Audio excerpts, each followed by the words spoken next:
Eros y Psique, el amor que desafió a los dioses y encontró su destino.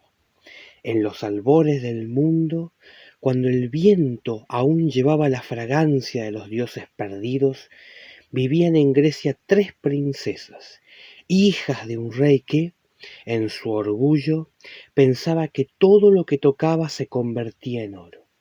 De entre ellas, la menor, Psique, era la que poseía una belleza tan resplandeciente que el sol, al ver su rostro, se ruborizaba y se retiraba a su lecho con vergüenza.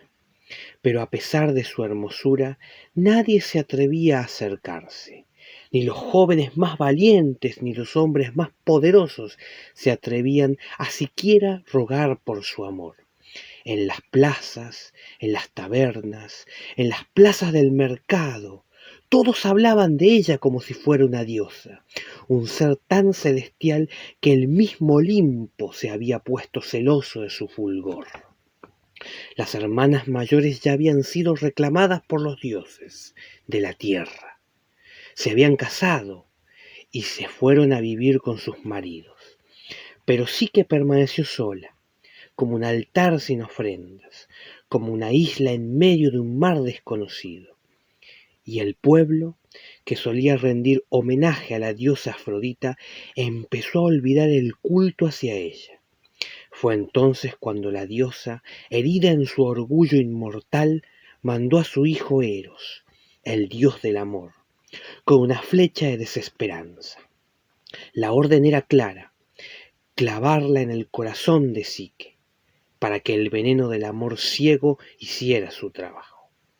Pero la diosa se equivocó, como a menudo sucede con los dioses. Eros, al ver el rostro de Psique bajo la luz de la luna, se sintió prisionero de su belleza. En lugar de clavar la flecha, la guardó y huyó, como quien se enfrenta a un amor imposible, un amor que consume. Psique, ignorante de los deseos de los dioses, vivió como una prisionera de su propia hermosura, sin ser tocada por la suerte que se le había prometido. Pasó el tiempo y el rey, su padre, decidió consultar el oráculo. La respuesta fue cruel. Psique estaba destinada a casarse con un monstruo, una criatura que la arrastraría a una cueva oscura. La angustia del rey fue tan profunda que organizó la más triste de las ceremonias, una boda fúnebre. Psique, en su silencio, abrazó a sus padres, pero no luchó. Se sentó en una roca, como una piedra más en el paisaje desolado, esperando la llegada de su destino. Entonces el viento la levantó, como un suspiro que se lleva la arena del desierto. Psique se sintió flotar, caer en los brazos invisibles del aire, dormida. Se transportó hacia un lugar donde no existían fronteras ni espacio. Cuando despertó, estaba en un palacio. No veía a nadie, pero escuchaba una voz que se le susurraba al oído, como un eco lejano. Este es tu hogar. Yo te amo, pero jamás podrás verme. Solo de noche, cuando la oscuridad sea el manto que nos envuelva, nos encontraremos. Si tratas de ver mi rostro, me perderás para siempre. Y así comenzó la historia de Psique.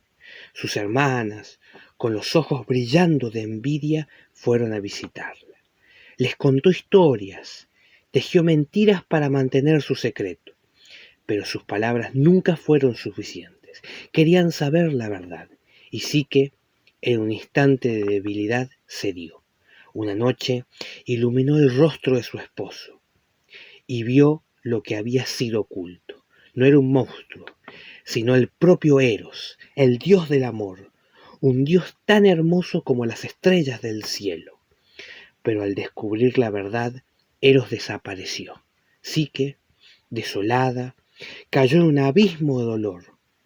Como una flor marchita, se desplomó. Buscó a su amado por todas partes, recorrió montañas y valles, pero nada encontró. Fue entonces cuando se presentó ante Afrodita. Afrodita, la madre de Eros, la diosa que la había marcado con su odio. Afrodita, en su majestad cruel, le ordenó que pasara 3 pruebas imposibles, porque para ella Psique no era más que una mortal. La primera prueba era de granos. Debía separar miles de granos mezclados antes de que el sol se pusiera. Psique, agotada, comenzó a llorar, pero en su desesperación las hormigas acudieron a su ayuda. Su trabajo, con la ayuda de estos pequeños seres, fue realizado antes de que se ocultara el sol. La segunda prueba era recolectar los vellones dorados de los carneros de Afrodita. Psique, sin saber cómo, fue guiada por los juncos del río, que le ofrecieron su ayuda. De esta manera logró su objetivo, y cuando depositó los vellones a los pies de Afrodita, la diosa la miró, pero su mirada era más amarga que la miel. Aún quedaba una última prueba. La tercera y última prueba era la más temible. Debía traer agua de un manantial que brotaba de las entrañas del abismo, un agua negra que pertenecía a los muertos. Psique, enfrentada a lo imposible, vio la oscuridad que la rodeaba.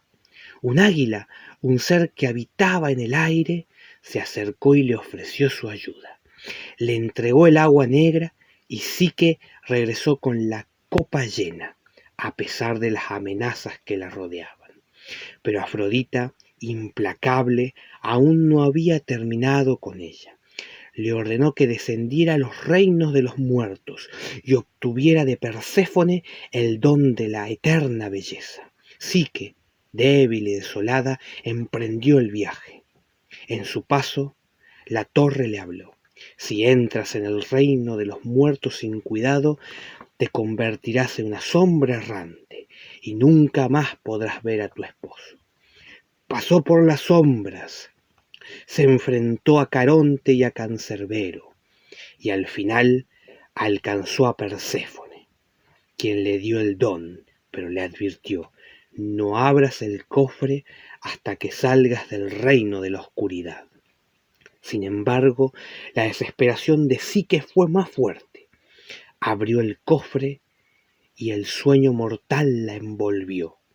Así la encontró Eros, que había seguido sus huellas, preocupado por su sufrimiento. Con sus alas la despertó del sueño de la muerte, y juntos, ante los dioses del Olimpo, celebraron su amor, que ni la muerte ni la desolación pudieron destruir. Zeus, el más grande de todos, ofreció a Psique la copa de la inmortalidad. Y ese día los hombres escucharon los cantos del amor eterno, bajando del cielo como una lluvia de estrellas, para celebrar la victoria del corazón humano sobre los destinos que lo oprimen. Mitos griegos en el Vivo Podcast. Yo soy David, el saxofonista. Pueden encontrarme de esta manera en todas las redes sociales. Y este podcast, el Vivo Podcast, lo pueden escuchar aquí mismo, en mi perfil, David el Saxofonista en YouTube, o en Spotify como Vivo Podcast. Les mando un saludo a todos. Chao.